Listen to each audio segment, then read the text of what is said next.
Good morning, everyone, and I'm so happy, feel so privileged that Managing Director Christine Lagarde of the IMF is visiting us this week before the big UN summit on the Sustainable Development Goals, and it's also her second visit to Brookings in less than 12 months, so we feel really privileged. It will be a week, this week, quite extraordinary in many ways, and I couldn't help wanting to say just a few words about the IMF and about the Managing Director. Institutions for development are very, very important. This is now accepted by the development profession. I think the Sustainable Development Goals in many ways are also about institutions. And I give you three examples very quickly of institutional continuity and strength, which, while we may not agree with exactly what the institutions do all the time, I think are important examples and somewhat have to do with the days we live. Given that we are in the United States, at Brookings, I would say the US Constitution is one of those institutions which is so defining of the United States. And again, we may not agree with every one of the Constitutional Court's, Supreme Court's decisions, but the strength and existence and continuity is a fantastic example of an institution. The other example, I would say, is democracy in Greece. I mean, despite all the troubles, despite 50+ unemployment of young people, the birthplace of democracy has voted, some of us think maybe too many times, but it has been peaceful. The crisis has been managed democratically in a peaceful way. And that's not so easy when you look around the world. You know, look at what happens when institutions fail and there's total chaos. So the fact that Greek democracy functions peacefully, I think, is another great example. And then I can't help thinking of the leader who's going to visit us the next few days, the Pope. I'm not a Catholic, but when you think of the Catholic Church as an institution that renews itself, many institutions tend to be conservative because they're rooted in history. But here's an institution that can change, and I think we see it changing before our eyes within continuity and led by a person who deeply cares about the topic we're going to talk about today. So I think that's, again, a third institution. Now, the IMF, in my view, is one of those key institutions, international institutions, that makes the international system work. Again, there are many weaknesses, and I'm sure the managing director herself would like to see much more. But frankly, if you just made the mental, as an economist, the mental experiment of saying there is no IMF, you would recreate it instantly or try to recreate it. You couldn't recreate it instantly because such institutions don't get created overnight. And the managing director, Christine Lagarde, has led this institution with a flair, with a quality of leadership, with a toughness when it's needed, but with a gentle style and inclusive style that I think we are all extremely grateful for, really. And the IMF is about financial stability, about macroeconomic stability, but you cannot, and I think this probably will be part of what she says, take that narrowly. Without justice, without inclusion, without sustainability, macroeconomic stability is a very short-term phenomenon. So that the fact that the IMF is not just focusing narrowly, as it did maybe in the long years ago, too narrowly, but has become an institution that really leads the international system in partnership with others, I think is great and is increasingly due to Christine Lagarde. So with that, I'm going to leave it to Amar Bhattacharya and Christine, but let me say a few words about Amar. Amar has joined Brookings about 8 months ago now, I think, or maybe a little more. He is a leading development economist and practitioner. He was many years at the World Bank and always at the top as an advisor on international institutional development. He then became the director of the G24 Secretariat, where he worked for the G24, but I think for the whole world in terms of the various mechanisms of cooperation that he was supporting. I have to also admit that Amar is my friend, I think of something like 38 years. So, but he doesn't look it, whereas I do look it. Anyway, Amar and Christine, it's up to you now. Thanks a lot.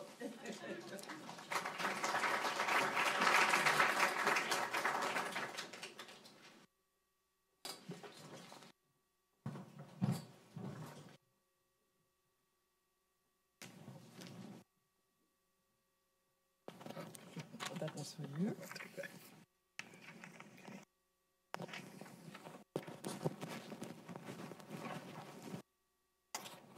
Thank you.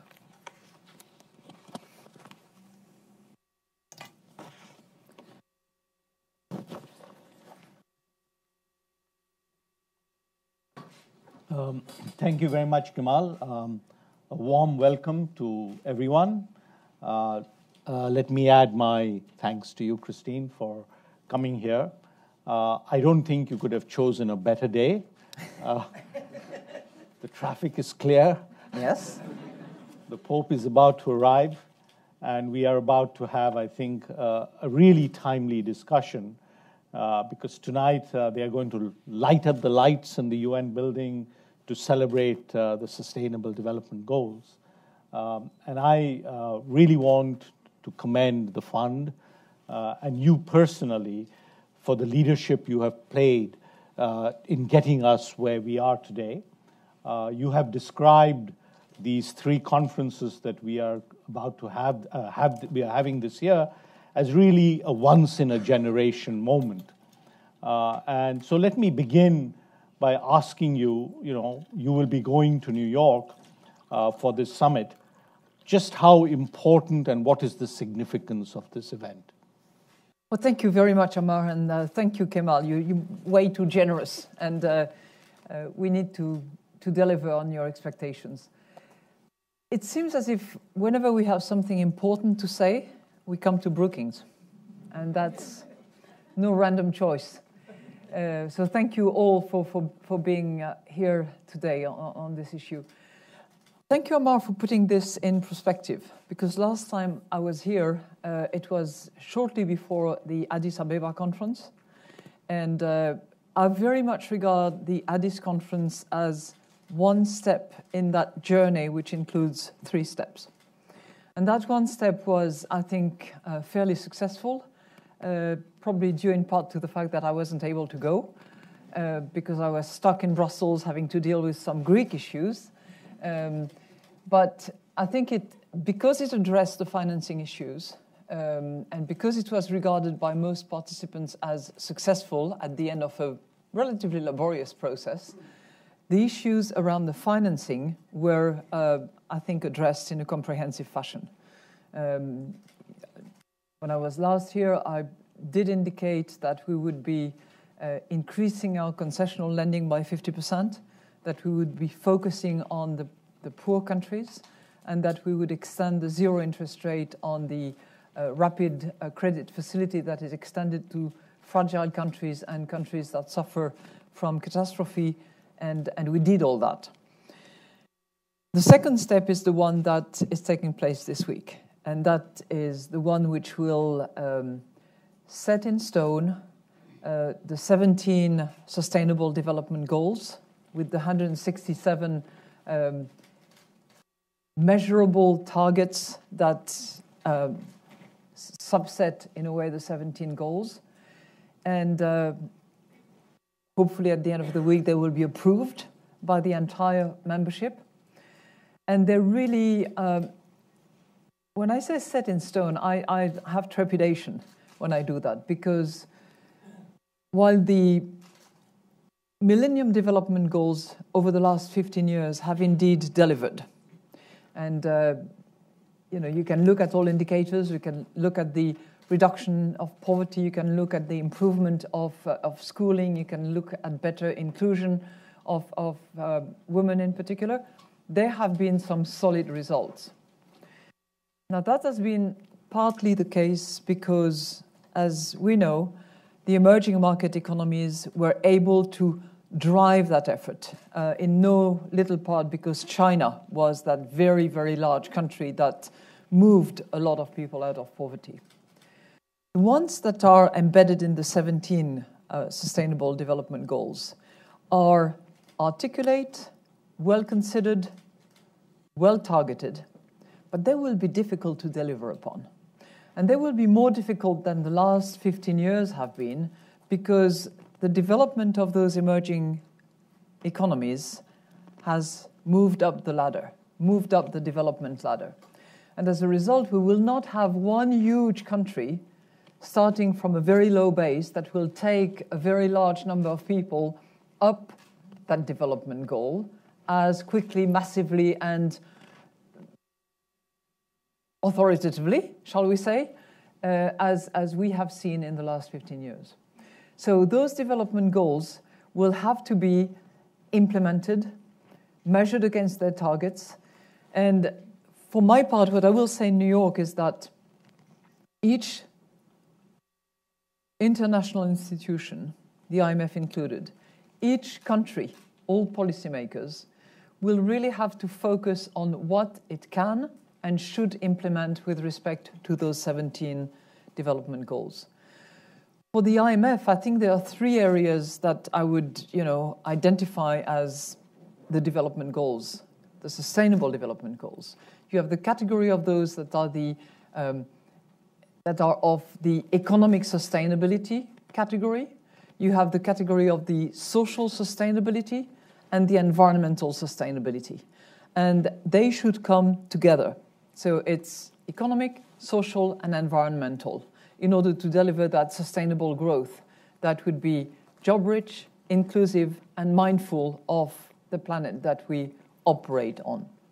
And I think in those three categories, economic, social, environmental, we have either as our core activity, which Kemal referred to, or because we have ventured a little bit out of our core activity, I think the IMF is well positioned to provide policy guidance, technical assistance, capacity building in order to deliver on many of the targets under not all, but a number of the 17 Sustainable Development Goals.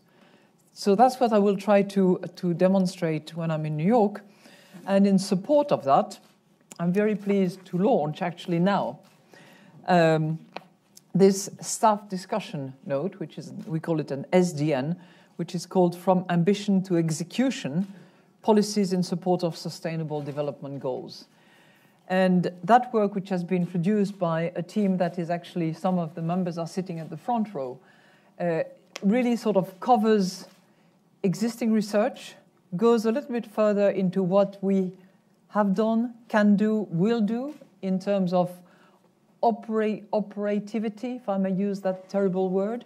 So moving from the principles into the implementation. I'll give you an example. We often talk about the issue of climate change. I will be delivering a little talk this afternoon at the French Embassy on that matter in anticipation of the third step, which is COP21 at the end of the year. So when we talk about climate change, we have lots of good things to say about climate change. But there are things that can be actually operated in order to make a difference. And that's an area where the IMF has developed analysis, has developed numbers, and has developed tools that can be used by countries in order to deliver on, for instance, removing subsidies. I'm happy to dwell on that because it's a topic that is worth a lot of money, that can actually meet the two goals of moving countries and moving decision makers and moving consumers and producers in the direction of less offensive energies, while at the same time delivering revenue that can be used effectively for better purposes, such as improving health conditions, such as spending more on education, such as reducing the labor taxes in order to encourage job creation. So I don't know how much more you want me to go on, but Maybe I can carry on. Yeah, maybe we'll come back to climate. I actually think that's worth even some maybe more elaboration as we look forward. But before we do that, I mean, another point that you have made is that it's not too early to think about implementation, and indeed this staff discussion note begins to focus very much on the implementation. Let me ask you a question in that regard. These are very ambitious goals. So where do you see the main challenges with regard to implementation? Two things. They are challenging. But at the same time, I think that the beauty of some of the goals, and certainly some of the ones where we can help, because, I think everybody should be concerned, everybody should be involved. I don't want to take my institution outside its expertise and competence because others are going to also have to do their share. But in the area where we have competence and can help, the beauty of it, however challenging they are, is that countries of their own determination can actually make a difference. In other words, they don't have to wait for the entire world to come to an agreement. They don't have to wait for all governments to make pledges. They can actually make a difference at home. So that sort of country aspect is something which is quite comforting in a way, because it means that even if the big players don't agree, you can decide on your own to have macroeconomic stability by adopting, a sound fiscal policy, by making it growth-friendly but sustainable growth-friendly. You can decide to use public spending in areas that are going to be conducive to inclusion of women, for instance. And if I look at the example that I gave you earlier, when you decide to remove subsidies, you're going to effectively deliver revenue that can be reorientated towards much more sustainable policies going forward. So however challenging, it can be country-specific. The second dimension of those challenging goals is that they will nonetheless be enhanced by a collective action. And, to have financial stability around the world, for instance, is going to be critical for the macroeconomic stability of a particular country. So it's that sort of dual country and collective aspect of those policies that I find both challenging but also comforting, because you can see that you can operate at your country level. One aspect in which I would say that the global environment is not as favorable as, say, it was 15 years ago, and you mentioned it, is the whole growth environment. Yeah. And this is not just a question of short-term difficulties, but there are concerns about potential growth in both developed and developing countries. Yeah. And of course, this is an area where, you have been very vigorous, and indeed at the G20, you called on the G20 to do more to push growth and jobs. Yeah. So how do you see the outlook for growth, and what do you think needs to be done in order to create a good bedrock for the Sustainable Development Goals? It's a very good point, Amar. It's true that if you look at the numbers, we are certainly not at the levels where we were 15 years ago. And if anything, there are three areas which I think demonstrate that. One is the significant reduction of global trade. Global trade used to be almost double growth rates. It's now, much, much reduced. It's pretty much on a par, if so. That's number one. Number two, the number of unemployed people around the world, those accounted for. And we are in the range of 200 million people looking officially for jobs, which is about 30 million more than what we had before the financial crisis. And the third area, which is also of concern, is the issue of productivity. And the lack of productivity that we see in pretty much all economies, advanced or emerging or developing countries. So on these three factors, we are not where we were 15 years ago, and we don't have the luxury of high water, to use the Warren Buffett analogy. In the short term, I'm not going to give you the numbers because we are supposed to release them in about 2 weeks' time, so I'll refrain from doing that. But growth is lower. In other words, we have recovery, no question, but the pace at which recovery takes place is lower than what it was, and has been lower. What we are seeing as well is that the downside risk are greater than they were, and they fall in various categories.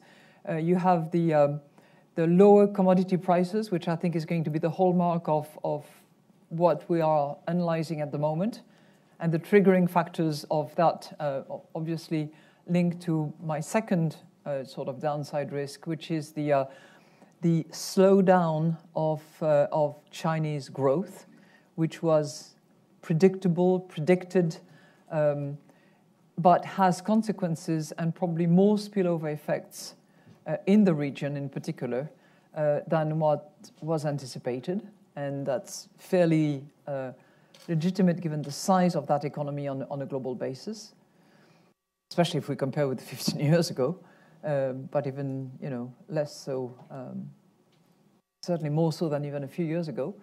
And the third factor is going to be the financial volatility, which will result from, and which has already hinted, but which will result from what you might call the realignment of monetary policy, which we are bound to see arising out of the Fed, later on the Bank of England, and which will have consequences in terms of currency variations and in terms of movement of capitals. So that's pretty much where we see the situation at the moment. And everything is more complicated when my grandmother used to say, everything is better with butter. And you might say that everything is easier with growth.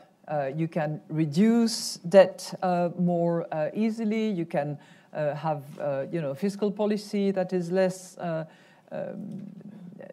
that imposes less on countries, and so on and so forth.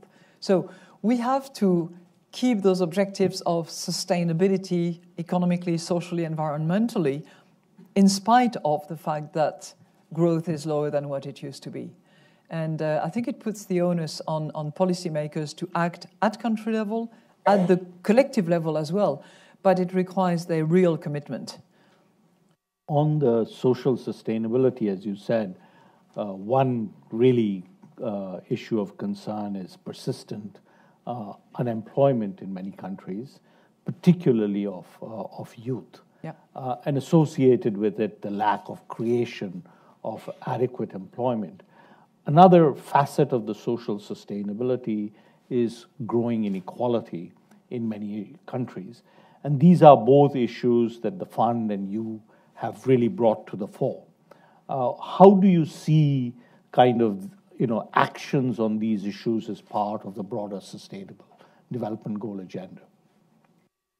I think one of the first area of research for us has been to try to identify what is the link between rising and excessive inequality and the sustainability of growth. And I think we have clearly identified that excessive inequality is actually bad for sustainable growth. And we model that analytically, and clearly you have very clear results that if you increase the income and revenues of the 20% at the highest level of the population, it does not produce sustainable growth. Quite to the contrary. Whereas at the other end, if you increase the income and revenue of the 20 at the other end of the spectrum, it produces much more sustainable growth. So that's a sort of a very clear finding from the work and research that we have done. So if one wants sustainable growth, which is clearly a desire for all developed and developing countries, because it is going to be creating the jobs that are needed for all people, but young people in particular, women as well, clearly less inequality is going to serve that growth sustainability a lot better. And the policies to address it, do of course pertain very much to the fund, given the dominance of fiscal policy. And one of those aspects that you mentioned was, of course, getting rid of bad subsidies. So, yep. So you can use all sorts of. I think it's the combination of getting rid of bad subsidies, number one, getting the price of carbon right, mm-hmm. and embedding it into a taxation system that can very much be neutral, but will be placed on the right basis, and redirect the spending. So a smart tax system can actually be also conducive to less inequality and better spending on those areas that will actually help include people. More money spent on health, more money spent on education, special job-focused policies and job market improvements that will be actually conducive to more jobs. One other area that you've highlighted over the past year, and which has actually received a lot of, I would say, attention and indeed support in the post-2015 development agenda, is the role of women, yep. and women's empowerment. And this is an issue which, I remember watching you on the Stephen Colbert show, and you were looking very impressive. And Stephen Colbert said, "What does the IMF have to do with women?" And I thought your answer was simply brilliant. But now the issue has reached the level of leaders. So what would you say in terms of the focus on this issue? Why is it so important? And what do you see as the role of the fund? It is critically important. It's critically important, and it's important in three areas in terms of policies, and then I'll say a few words about what difference it makes. It's important in terms of learning, labor, and leadership. There is a huge gap in all areas: learning, labor, and leadership. And that gap has to be filled, not just because it's a moral issue, not just because it's important for humanity, but because it makes economic sense as well. I'm very convinced about the other two, but let's assume that I'm not concerned about those. It makes eminent economic sense. And I'm pleased that the gender equality and the gender empowerment is, I think, sustainable goal number 7 or 5, can't remember. But anyway, it's in the first half, thank goodness. And, we have done some research that actually measures the impact, 5, that's what I thought, that measures the impact of additional learning for young girls and the impact it has on their earning and on the GDP of their country. It's mind-boggling. In the same way, if you actually modelize the impact of closing the gender gap in the labor market, both in terms of positions and in terms of compensation, again, massive impact on the GDP of those countries. And, I have taken the initiative with great support from the institution, men and women of the IMF, to actually measure that and to try to communicate to the membership that it's in their interest to actually improve the education system for girls, to actually try to close the gender gap,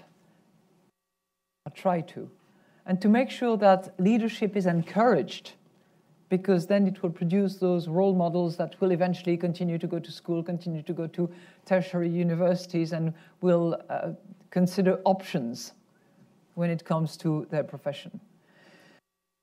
The great thing is that in addition to measuring and demonstrating that it has economic benefits for countries, which will vary, by the way. You know, if you take a country like Saudi Arabia or India, or you take at the other end a country like Sweden, for instance, the difference is going to be significant because of the gap that there is between those countries. But in all countries, it makes a difference.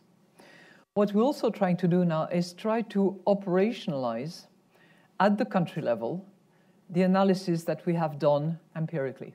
So in other words, from measuring, giving the potential additional output, we now say to some countries that have volunteered, and that is the case for India, for Hungary, for Germany, for a few others, this is what your market looks like. This is the gap that you have. And this is what you should do if you want to close that gap and generate yet more earnings for women who want to go to work, more GDP for your country if you want to improve that GDP, and deliver more leadership at women's level.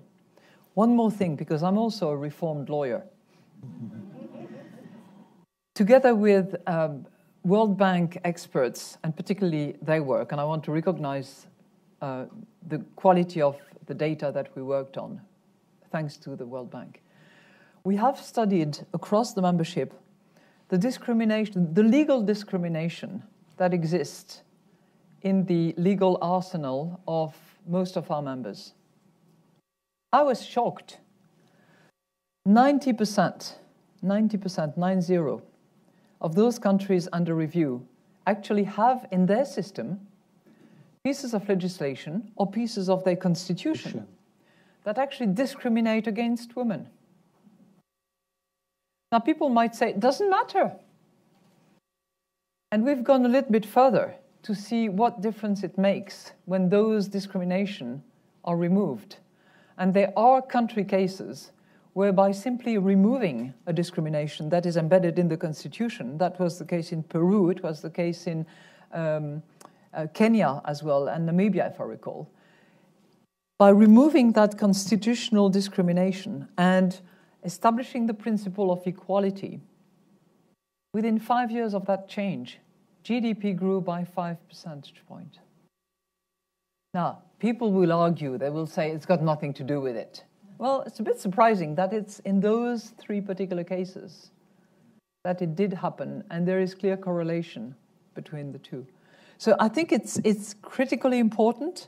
It can make a huge difference. And as I said, it's not just a moral issue. It's an economic no-brainer. Sure. And as Kemal mentioned, I mean, the fund doesn't have to do everything on its own. No. But a partnership in this area where you can use your instruments, including the Article 4, as a way to identify these issues, I think would be very, very powerful. Yeah. Article 4, everybody knows what it is, more or less. Anyway, very simply, it's a quite thorough audit of the state of the economy of a country that is done on an annual basis by the IMF and which is volunteered and consented to by the membership. And it's a duty that they owe to each other within the institution. They open their books, they open their economy, they open their doors, and we can inspect and then report back to the membership. And those Article 4 reports are published on a regular basis.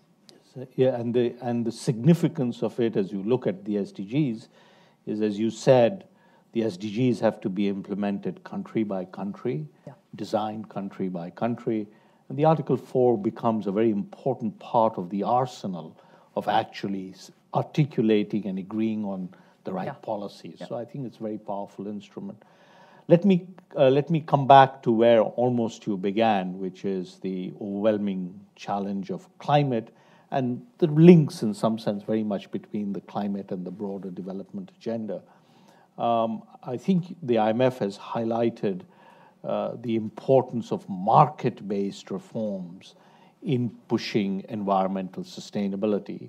The whole work stream on fossil fuel subsidies, the work on the lack of an effective carbon price, and more recently, the work on water. I mean, I think this is excellent work in highlighting that the absence of having fundamental prices is a big distortion, and you need to push on reforms. The IMF has also highlighted that climate is probably the biggest macroeconomic risk out there, but one that in a sense affects actually the poor and the vulnerable the most.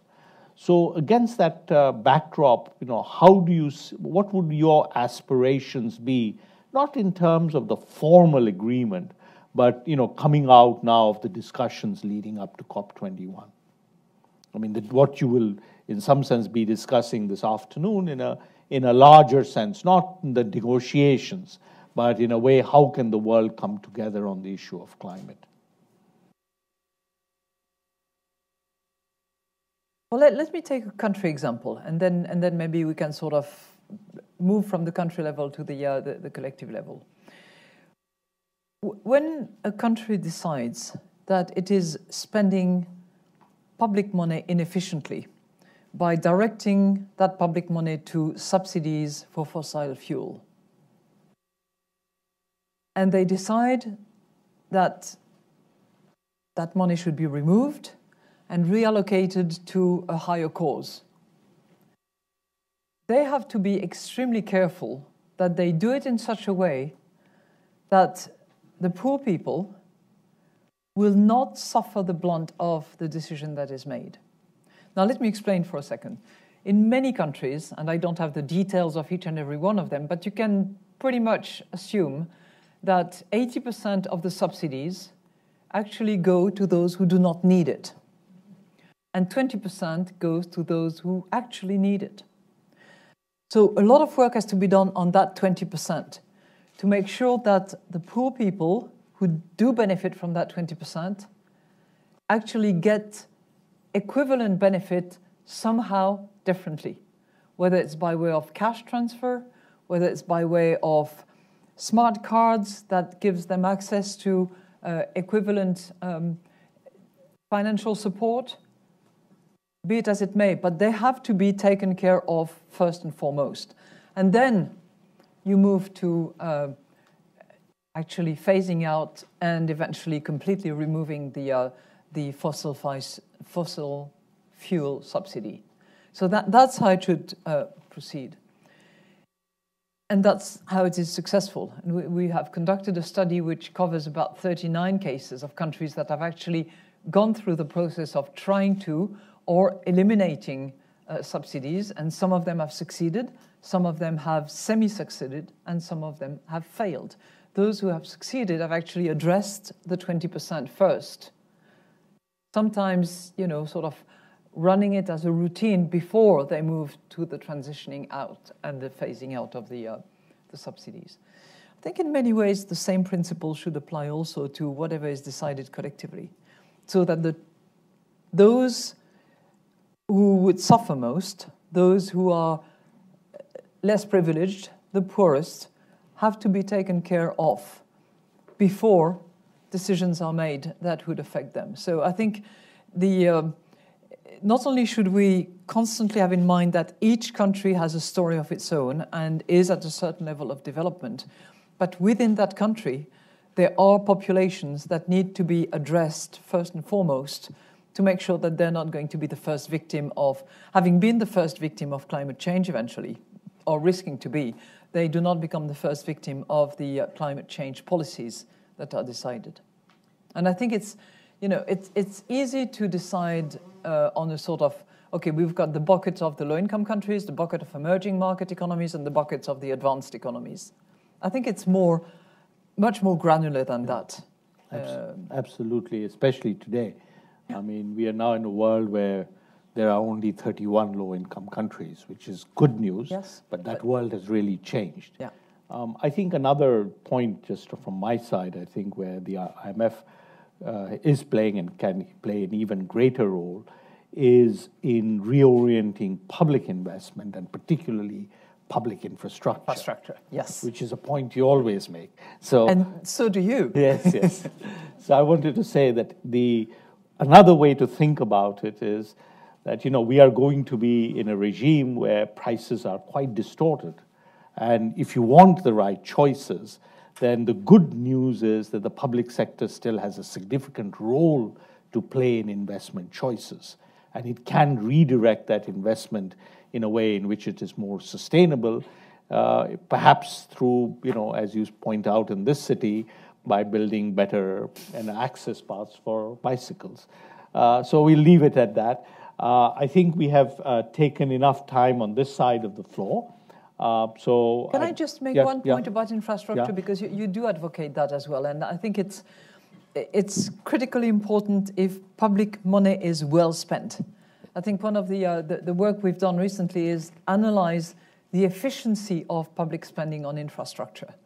And again, there is a significant gap between the efficient and the inefficient public spending, and you can have at least a good 20% variance between the two. Second point on infrastructure, it delivers on two fronts. One is on two fronts, and on one of them, which is on the economic one, it's a short-term as well as a medium to long-term instrument.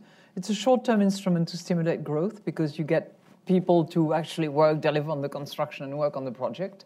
So that should be a boost for short-term growth. It also delivers in the medium to long-term horizon, because if you have better infrastructure, you're going to have better flow of commodities going through. You're going to be able to keep the harvest in a much better condition before you ship them, and so on and so forth. But it's also critically important for women. Sorry to go back to women again. Yes. But if they don't have to walk for 3, 4, 5 hours to go to the marketplace or to go and get water or to go to their job because there is a better road, because there is a better bridge, because there is public transportation available, it's a huge difference. Absolutely. And in fact, there is two things that have come out from recent discussions, and I think that's very important. One is that there is no horse race between infrastructure and social development. Indeed, good infrastructure is critical to social development. And the other is that there's no horse race between good infrastructure and development, because if you build that infrastructure well, then it will give you those efficiency gains, but it will also protect our planet. So I think those points, it's great now to see much more resonance around it. And your interventions and the role of the fund have been very critical. So let me now turn to the audience. We have, as you heard, covered a huge amount of ground, and it shows you, as Kemal started by saying, that the agenda of the fund is, appropriately quite broad-based right now, and so there's a lot of ground to cover. But they are also this is also very integrated, because ultimately delivering on this really means delivering on a coherent set of policies and actions. So if you could, I think there are people with microphones, and I'll try and move around the room. The gentleman right here. Yeah. And please keep your questions focused on the topic that we are discussing here. Yes, I'll try. Thank you for nice presentation. I was here the last time. My question and comment is really focused on this word sustainable. And I'm very encouraged to hear that climate change is being incorporated. But I guess my question is, my name is Peter Edwards. I work for NOAA, but I'm in here in my capacity as a Caribbean national. Moving forward, will the bank be insisting or working with the donor countries? And I know you have borrowing conditions that countries have to satisfy, etc.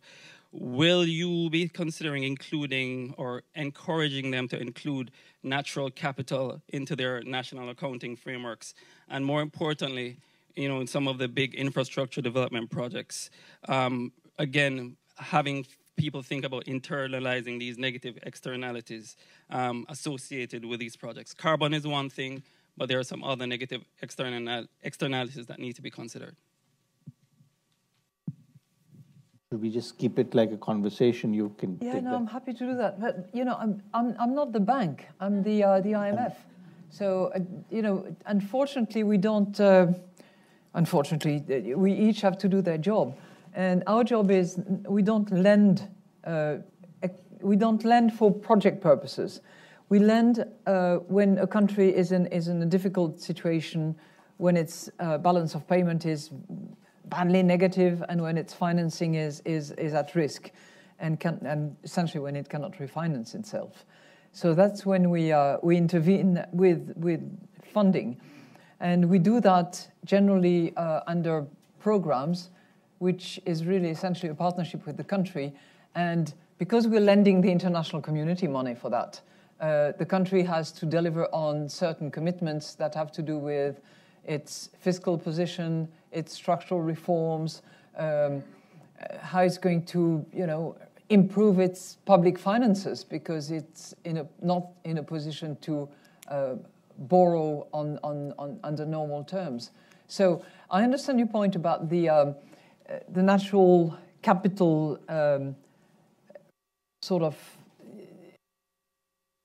identification and accounting point, and I think that's a very valuable one, just as much as externalities should be factored into prices, which is certainly a point that we have, I think, demonstrated clearly in our couple of books that we recently published on getting the price right and supporting carbon taxation.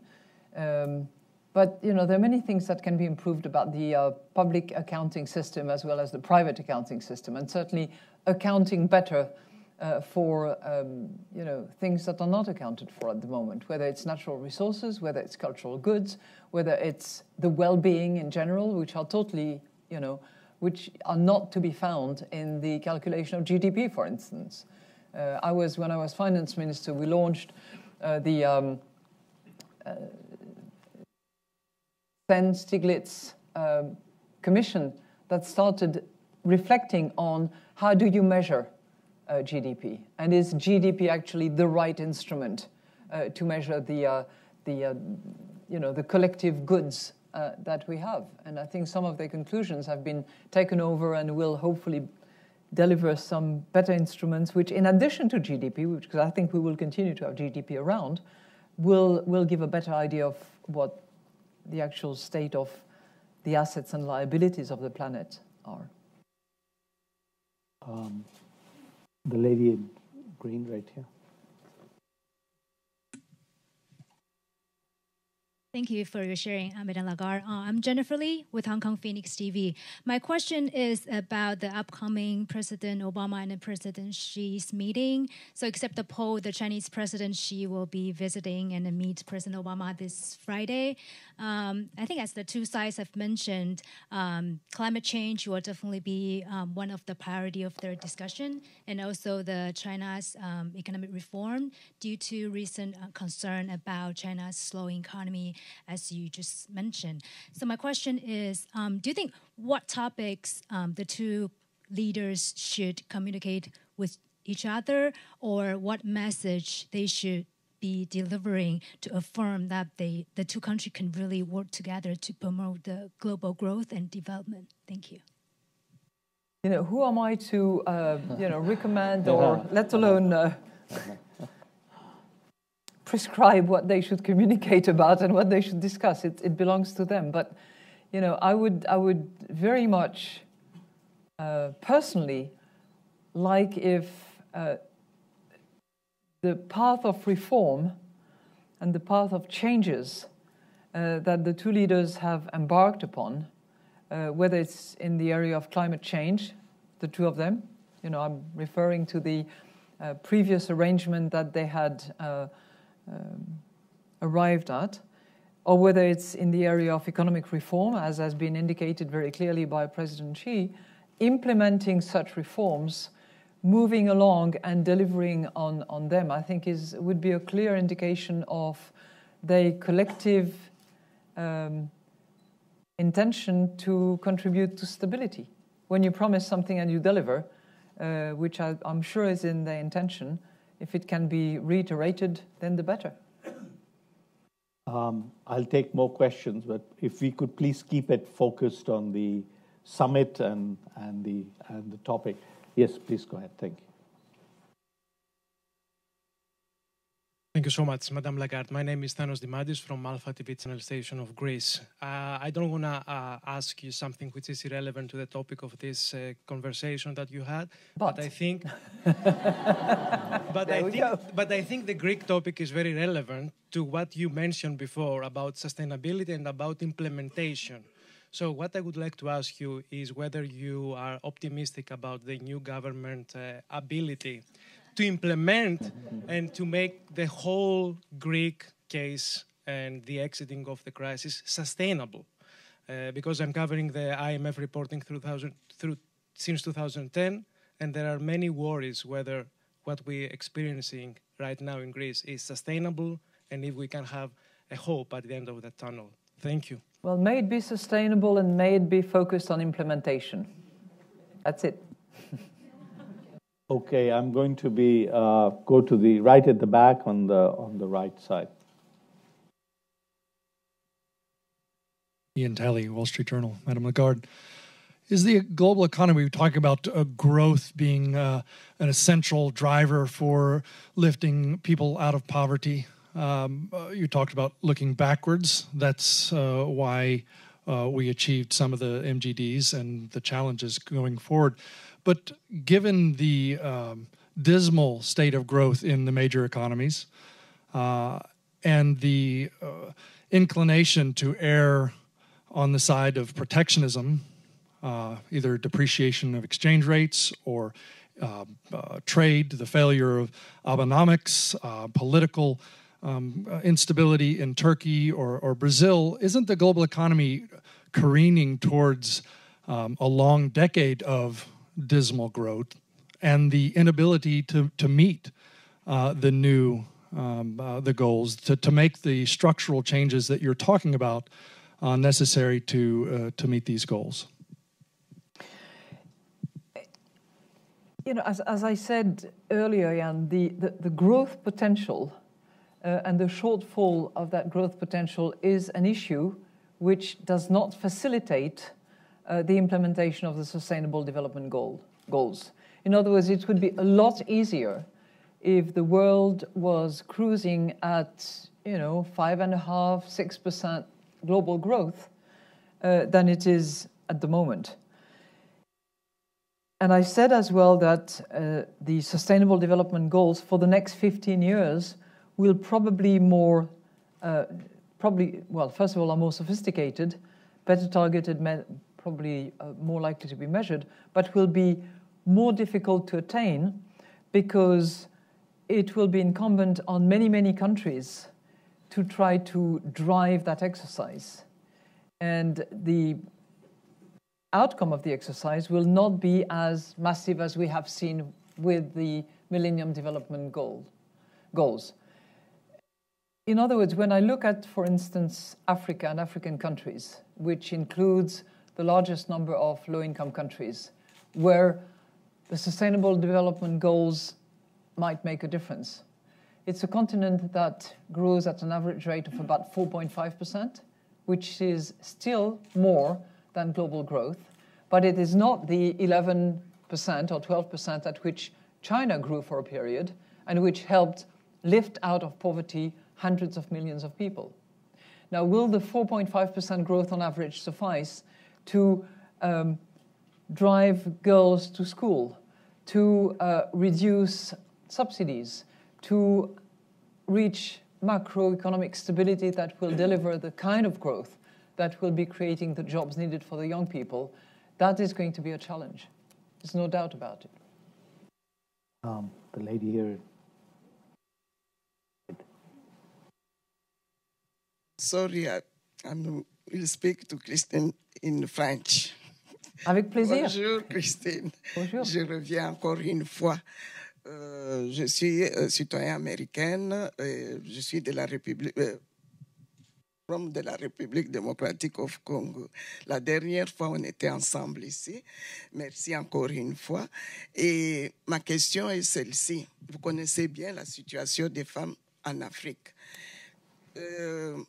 Plus de 80% des affaires sont tenues par les femmes. Mais c'est dans les formels. Et ces femmes-là, comme vous l'avez dit, subissent une grande discrimination. Ils n'ont pas droit, ils n'ont pas accès au crédit bancaire. Ma question est de savoir, j'ai déposé un dossier à votre staff et je n'ai pas eu de suite. Ils m'ont dit que vous ne pouvez pas aider. Comment on peut aider ces femmes-là pour... parce que Mme Clinton avait dit, si les femmes africaines décidaient de laisser tomber les bras 2-3 jours, toutes les économies africaines vont tomber. Mais comment aider ces femmes-là, hein? C'est ça ma grande question. Et comme je vous l'avais dit la dernière fois, c'est le secteur privé. Et vous le savez, vous êtes spécialiste, vous connaissez mieux que moi. Mais comment avoir accès à ces crédits dans le secteur privé? Voilà ma question. Which I will translate very quickly. American citizen, but from the Democratic Republic of Congo. You are very concerned that actually 80% of the business in general is held by African women, and yet they are discriminated against. They have no access to financing, and what can be done about it? How can we help? You completely right in, well, I'm not sure about the 80% of the business is held by women. I don't have the numbers and I can't, attest to that. But in all African countries that I have visited, I've always tried to meet with women in leadership, whether they're in business, in civil society, in any, from any walks of life. And it's true that they are extremely entrepreneurial, extremely active, extremely engaged in what they do. All of them have said invariably that access to financing is a big issue, and that not having the loans, not having the support that financial institutions otherwise give to men, so they say, is a big hurdle for them to actually grow their business. I think very quickly, because I think that it's part of the changes that we will be seeing. I think the financial institutions, as we understand them traditionally, are seeing a significant change occurring in front of their eyes. Some of them are embracing the change, some of them are defending against the change, but the change is coming.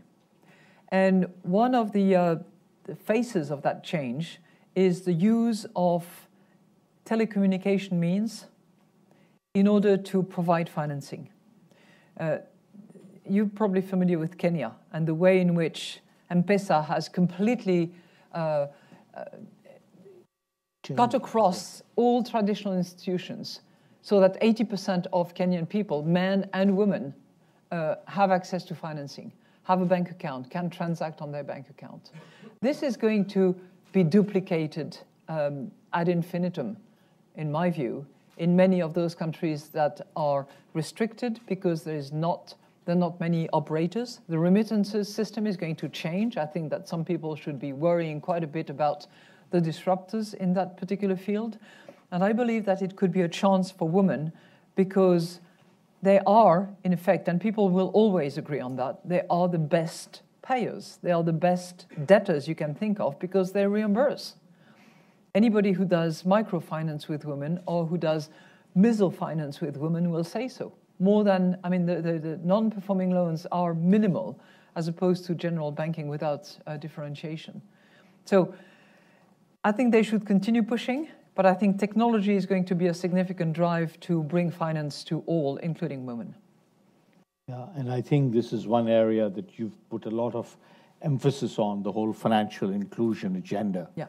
I'm quite conscious of the time, and I know that the managing director has other commitments.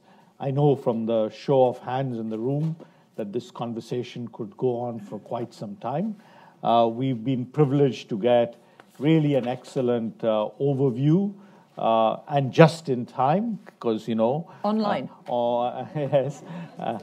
We really wish you the best in New York. We hope that it will, in some sense, set the directions, not just for the next 15 years, but I would say for the next generation. So we wish you the very best. We really thank you again for coming here, and maybe have a strong vote of thanks for the managing director. Thank you.